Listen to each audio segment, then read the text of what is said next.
State bank का शरह सूद 22% पर बरकरार रखने का ऐलान। स्टेट बैंक ने 1.5 माह के लिए नई मॉनेटरी पॉलिसी का ऐलान कर दिया। कई अवाम के बाद महंगाई में इजाफा हुआ।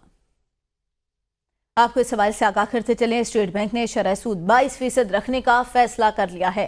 स्टेट बैंक का शरह सूद 22% पर बरकरार रखने का ऐलान अहम खबर है कौमी दुनिया। आपको बताएं, स्टेट बैंक ने 1.5 माह के लिए नई मॉनेटरी पॉलिसी का ऐलान कर दिया और नई मॉनेटरी पॉलिसी में शरह सूद 22% पर बरकरार रखने का ऐलान सामने आया है। स्टेट बैंक ने 1.5 माह के लिए नई मॉनेटरी पॉलिसी का ऐलान कर दिया है। स्टेट बैंक का शरह सूद 22% रखने का ऐलान किया गया है। शरह सूद 22% पर बरकरार रहेगा। स्टेट बैंक ने 1.5 माह के लिए नई मॉनेटरी पॉलिसी का ऐलान कर दिया है। स्टेट बैंक का शरह सूद 22% पर बरकरार रखने का ऐलान भी सामने आया है। सवाल से आपको आगाह कर रहे हैं, स्टेट बैंक ने 1.5 माह के लिए नई मॉनेटरी पॉलिसी का ऐलान किया है, जिसके मुताबिक शरह सूद 22% पर बरकरार रहेगा। कारोबारी दुनिया से आपको खबर दें, स्टेट बैंक ने 1.5 माह के लिए मॉनेटरी पॉलिसी जारी कर दी। जैसे जैसे पाकिस्तान IMF के साथ मुज़ाकरात कामयाबी की तरफ बढ़ रहे हैं, उसी तरह इकॉनमी की सूरत हाल भी सामने खुलकर आ रही है।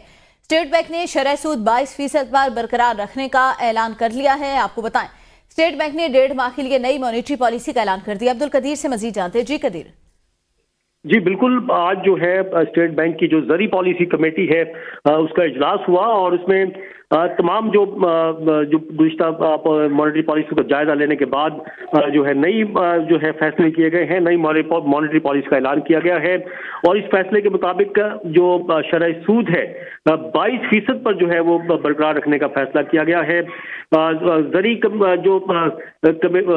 कमेटी है उसने स्टेट बैंक की, उसका कहना है कि गुज़िश्ता जो तवक्कुआत के मुताबिक महंगाई में जो है माली साल 24 की दूसरी छमाही में वाज़े तौर पर कम होना शुरू हो गई है और ताहम जो कमेटी है उसका ये भी कहना है कि फरवरी में तेजी से कमी के बावजूद महंगाई की सतह जो है इसके बावजूद जो है वो बुलंद है। ताहम इसमें मजीद जो है कमी जो है वो तवक्को की जा रही है। जी सही, बहुत शुक्रिया कदीर आगाह करने के लिए।